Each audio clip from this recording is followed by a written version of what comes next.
Bom dia, mais uma vez, oitavo ano. Vamos dar continuidade aqui com a nossa aula. Agora falando aqui da fase do capitalismo, né? Na realidade, o capitalismo ele passou por três fases distintas no seu decorrer, e cada fase dessa do capitalismo está atrelado diretamente a um setor específico da economia, né? Foram três fases que o capitalismo teve durante a sua história: o capitalismo comercial, o capitalismo industrial e o capitalismo financeiro. Por que cada fase dessa atrelada ao setor da economia? Veja só, o capitalismo comercial, também é denominado como mercantilismo, né? Naquela época, ou seja, século XV, que perdurou até o século XVIII,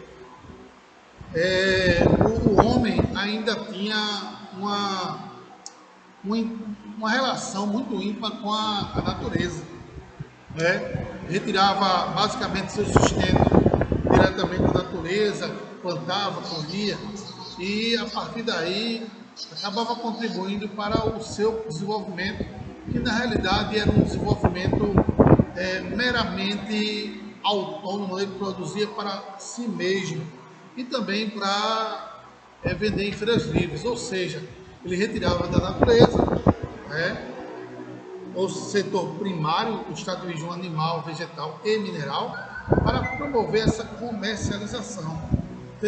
Também denominado de mercantilismo, esse capitalismo comercial. Essa fase da história capitalista consolidou na Europa Ocidental, que era a Europa a área da Europa mais desenvolvida, né, que nós temos atualmente hoje, porque viveu sempre sob o regime capitalista, não o lado leste europeu, né, que depois da bipolarização mundial, no século XX, ela viveu sob o regime socialista, e no qual acabou não se desenvolvendo. Entre os séculos XV e XVIII, a partir das grandes potências, inicialmente Portugal e Espanha, depois os Países Baixos, como França e Inglaterra, que denominaram os espaços para explorar as riquezas, estruturando o sistema social como dividia essas metrópoles e colônias. Os habitantes dessas terras eram obrigados a direcionar a economia da produção e exploração de produtos primários. Está vendo aí? O extrativismo animal e vegetal mineral, por isso que está ligado ao setor primário da economia, em direção aos países dominadores, como retorno, importavam produtos manufaturados. Essa ficou conhecido como as grandes navegações, né? E o objetivo era o enriquecimento de uma elite privilegiada nos centros de poder das metrópoles. E aí por isso que também é chamado de mercantilismo, porque existia aí um processo de transação comercial entre Europa e América, digamos assim, ao qual a retirada de recursos primários, né, do extrativismo animal, vegetal e mineral, se fazia essa transação comercial, principalmente com Portugal e Espanha. E aí esse capitalismo é denominado como capitalismo comercial. Com a Revolução Industrial, segunda metade do século XVIII, na Inglaterra,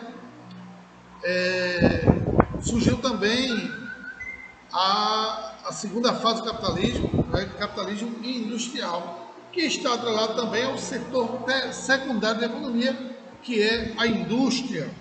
E aí essa fase, na realidade, foi o pontapé inicial para o desenvolvimento econômico do mundo, porque a indústria ela é o fiel da balança para que um país passe a se desenvolver economicamente, de forma tal que a indústria ela faz com que o país acumule riquezas através da sua larga produção. Então, se produz em larga quantidade, em grande quantidade, a produção ela se torna excedente, e esse excedente de produção acaba sendo exportado para esse país atrair capital estrangeiro para dentro de si mesmo, como eu falei anteriormente. Como, por exemplo, a Inglaterra se tornou a grande potência econômica mundial no berço do capitalismo industrial, no início do capitalismo industrial. Então, a acumulação de capital gerada pelo mercantilismo favoreceu o desenvolvimento de uma nova realidade socioeconômica. No início do século XVII, esse capital acumulado tornou-se possível o fenômeno mais transformador da história da humanidade, que foi a Revolução Industrial. Nesse momento, a técnica, a liberdade de iniciativa e a produtividade sufocaram o mercantilismo.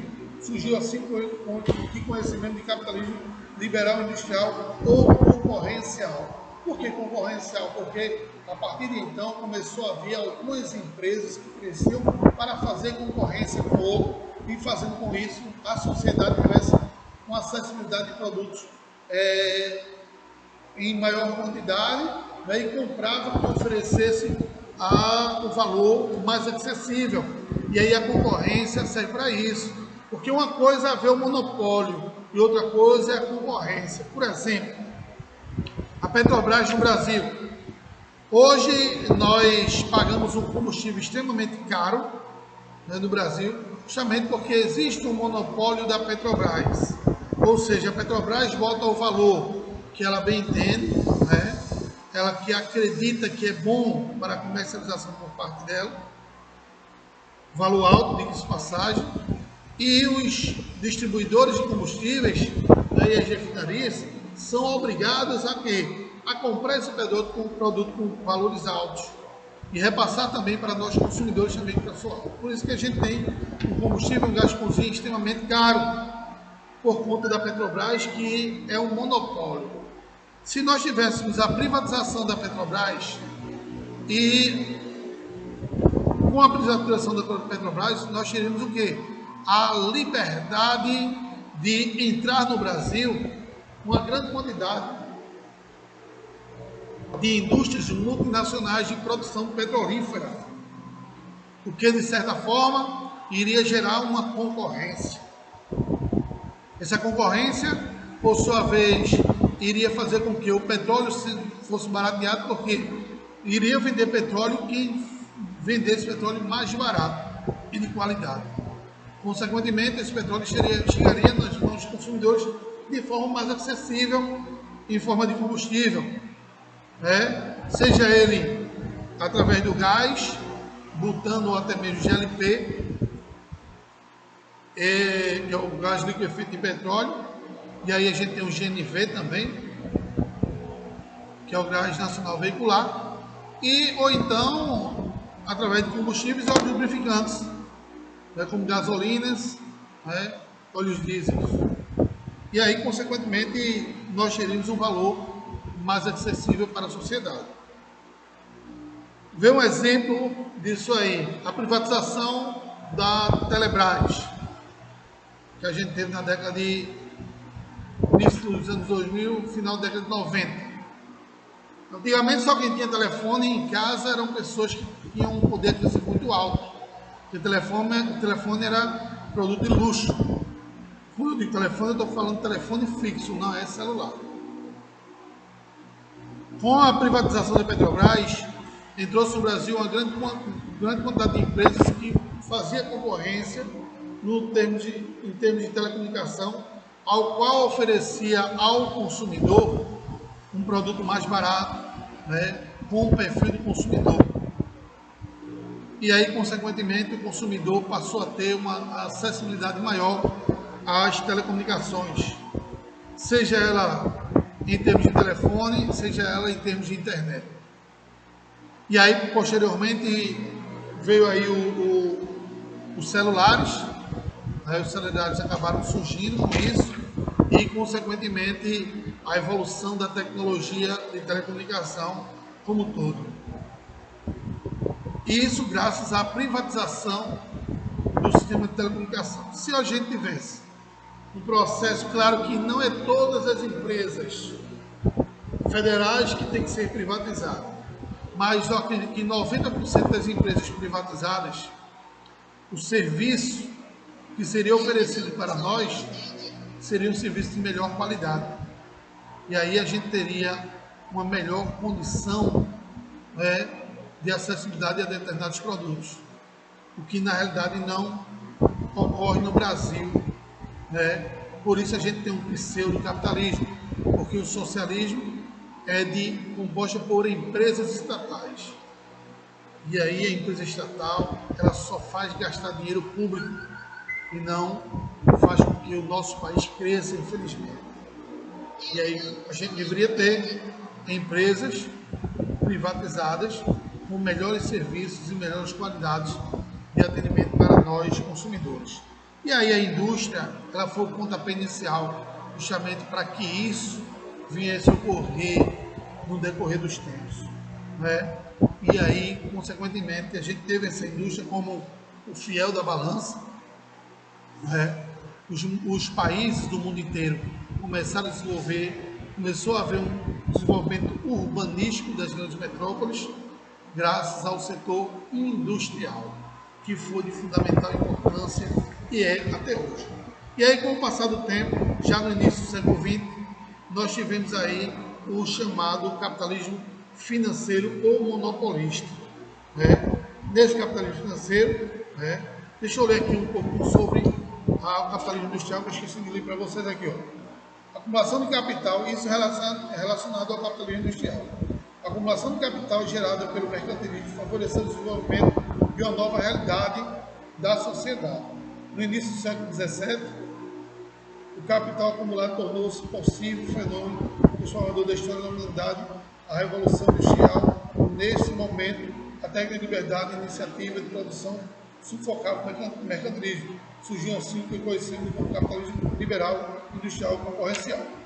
Suas principais características são a livre iniciativa, predomínio da propriedade privada e dos meios de instrumento de produção, máquinas, fábricas, terras, etc.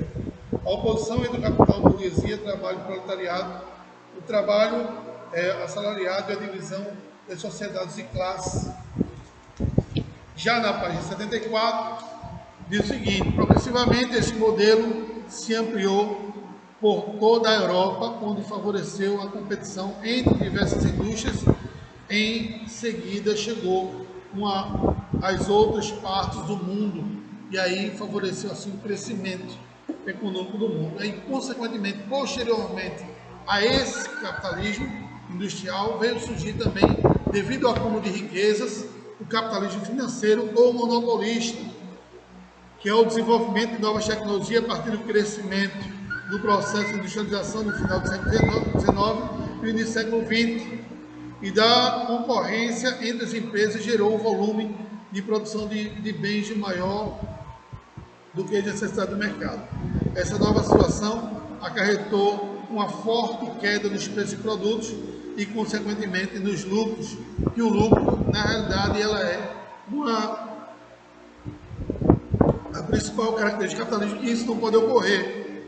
A concorrência acabou, de certa forma, fazendo com que ocorresse uma queda nos lucros de algumas empresas.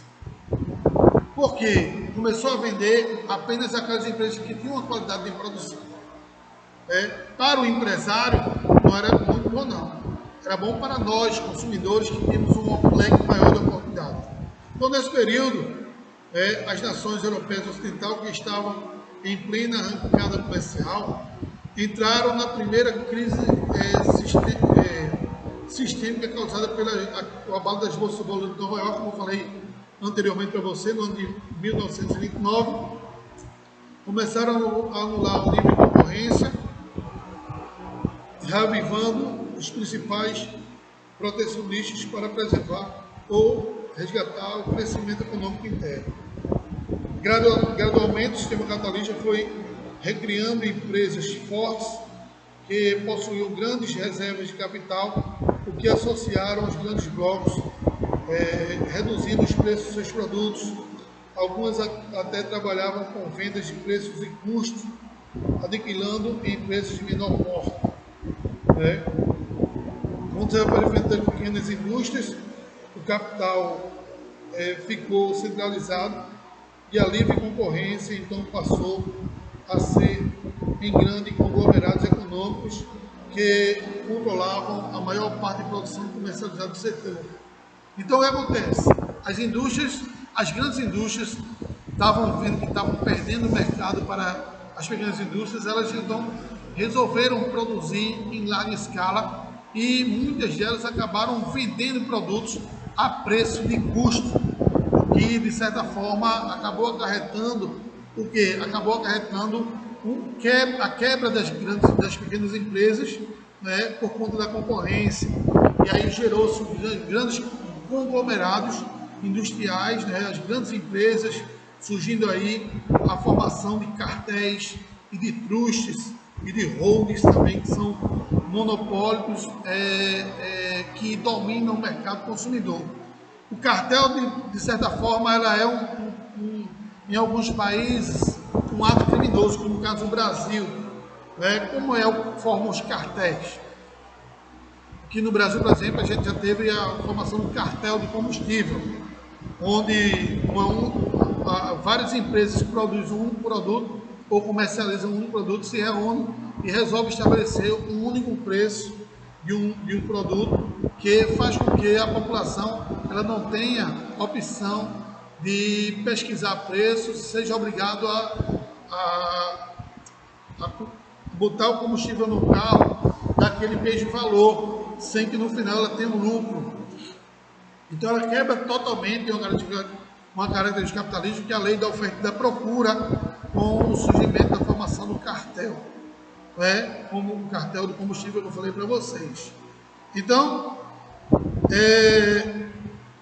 na Europa Ocidental surgem os cartéis, estruturas que se caracterizam por acordos comerciais entre diversas indústrias de um mesmo ramo, as quais, mesmo mantendo autonomia nas suas decisões internas, reúnem-se para dividir o mercado, fixar preços e condições de venda, fazendo com que o consumidor final ele seja prejudicado por conta da falta de opção de consumismo. E aí, consequentemente, acaba quebrando a característica capitalismo, que é a lei da oferta e da procura. Aqui no Brasil é considerado crime. Muitos donos de postos de combustíveis aí foram presos, né, por estabelecer um preço único para o preço de combustível.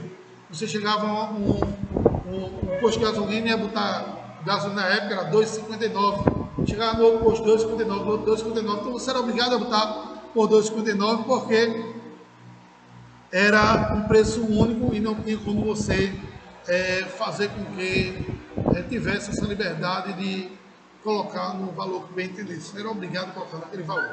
Infelizmente era isso que acontecia, a formação do cartel, e é o que aconteceu hoje.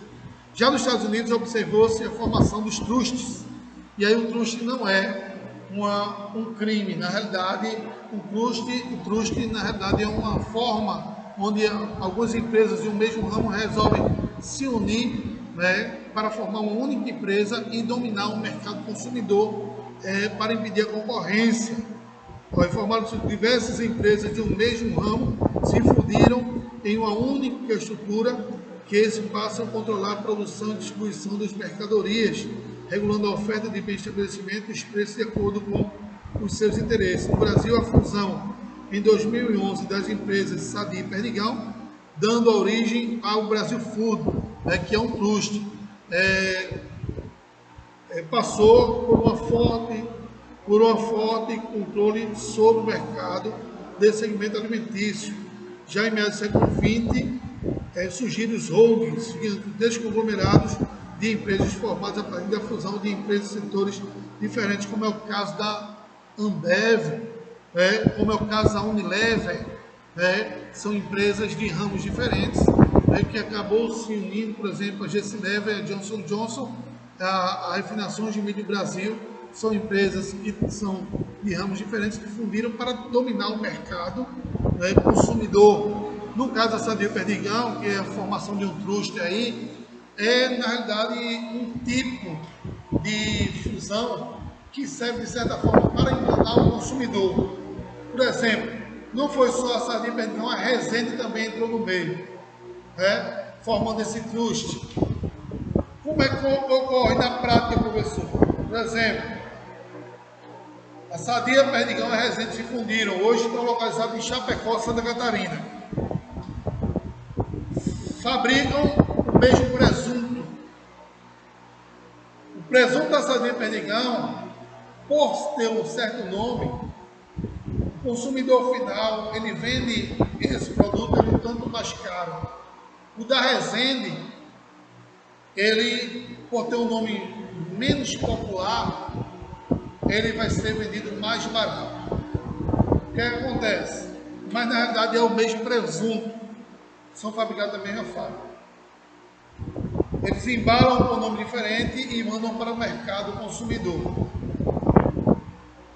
O cara bota o valor do presunto da Perdigão e da Sadia R$2, R$3 mais caro e o da Resende mais barato. Durante, sei lá, 20 dias do ano, o cara fica comprando presunto Resende porque ele é mais barato. Quando ele recebe dinheiro, ele vai, eu vou comprar agora presunto Perdigão ou presunto Sadia, porque ele é mais gostoso, mas não é. Seu psicológico pensa que é mais gostoso. Você vai comer o mesmo presunto que a fábrica é a mesma. Aí você compra mais caro o presunto da Perdigão e da Sadia, podendo comprar o mesmo presunto da Resende, que é o mesmo presunto.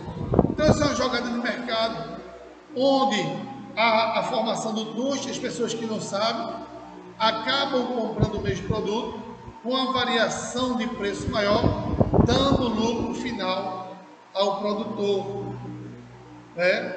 E aí, consequentemente, você tem um domínio do mercado, onde a mesma empresa ela está vendendo produtos de uma mesma qualidade com valores variados.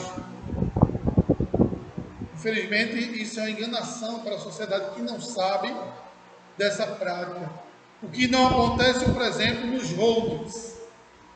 Holdings também são grandes conglomerados industriais,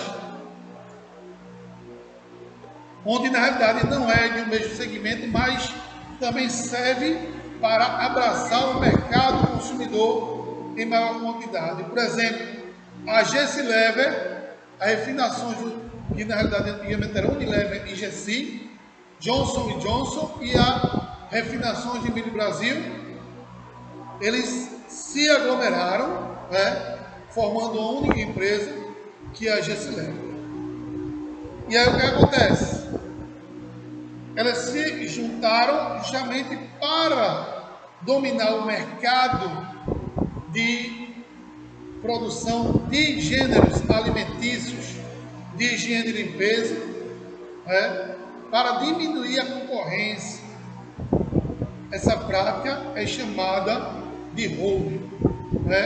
Por exemplo, a Kraft, que é uma empresa que reuniu uma grande quantidade de empresas de vários segmentos, de chocolate, de produto de higiene e limpeza, de alimento, também é uma prática monopólita de holding. Isso aí está atrelado ao capitalismo monopólico, ao capitalismo financeiro, que está associado ao setor terciário da economia, que é comércio, serviços e turismo.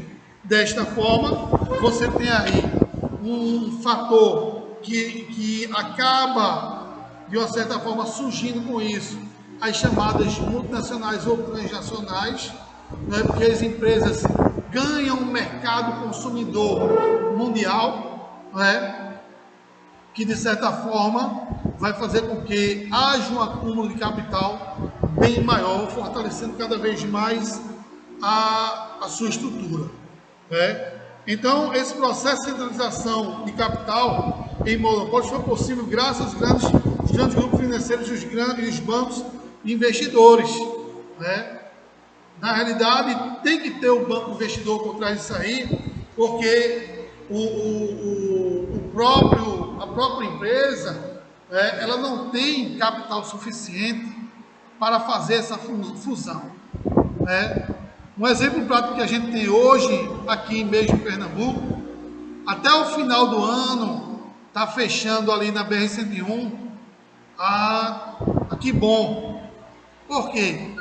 Porque a Quibon ela também praticou uma prática de holding com outras empresas, no ramo de higiene e limpeza, também de alimentos, que infelizmente não teve uma grande estrutura financiadora por trás disso aí.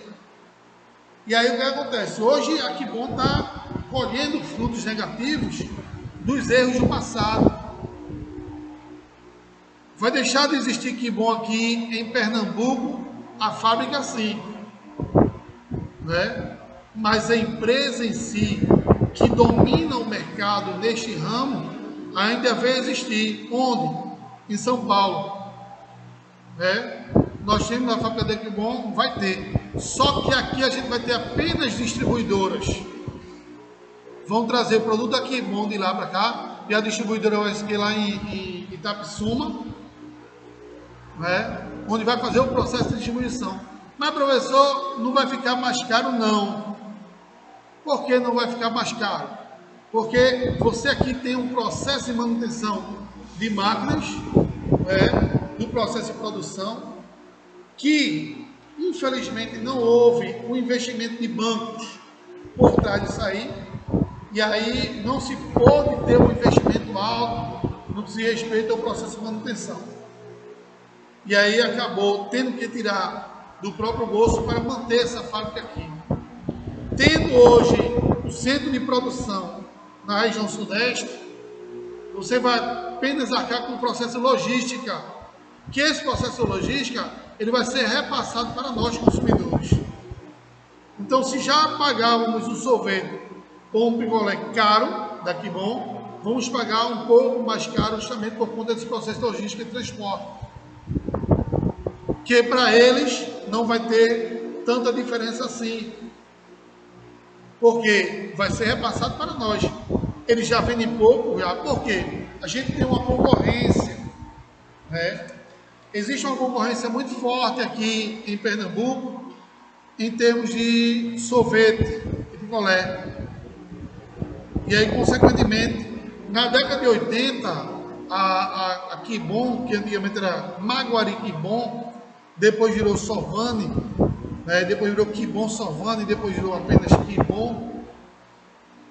Naquela época, elas tinham um monopólio de mercado porque não havia concorrência.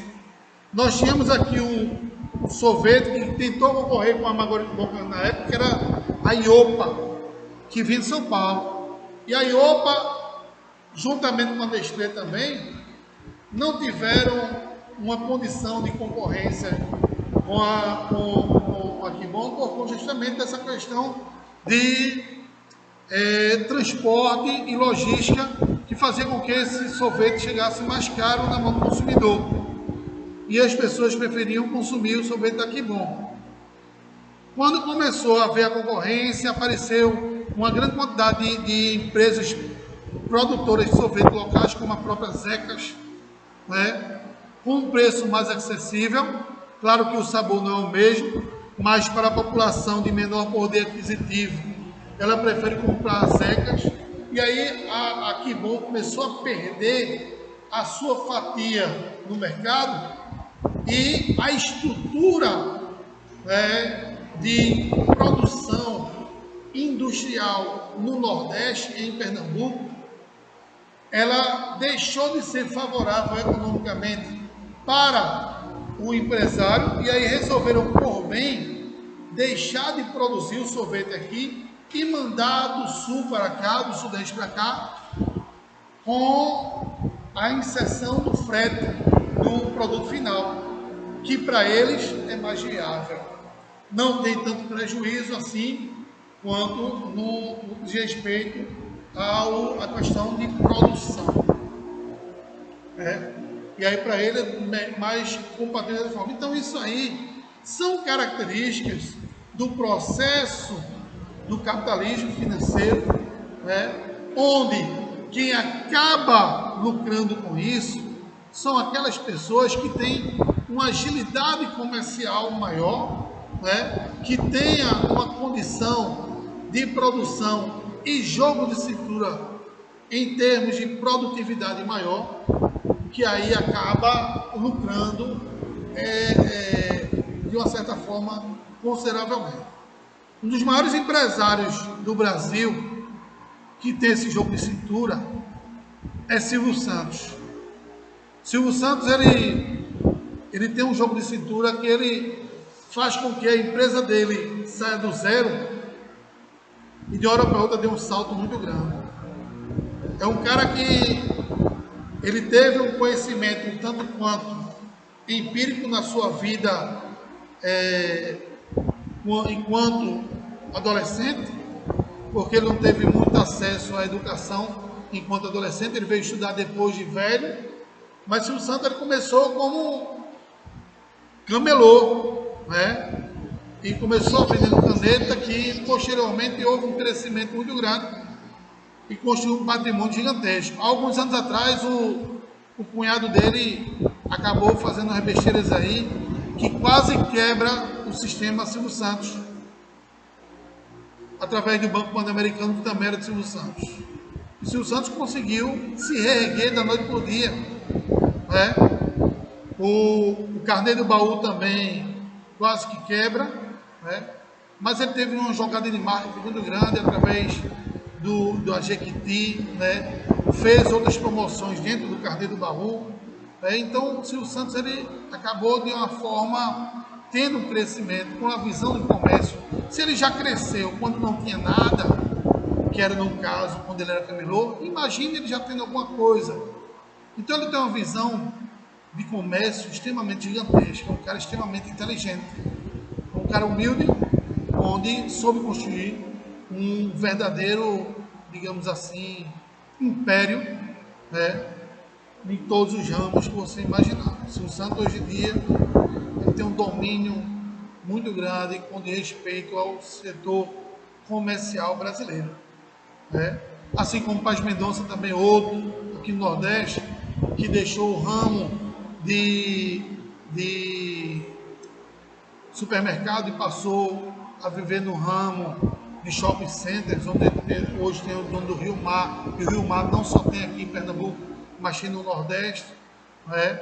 Também o ramo de comunicação, como o JC, Jornal do Comércio, né? E o setor de serviços em si. Então, o Paz Mendonça também é um gênio com de respeito ao setor terciário da economia.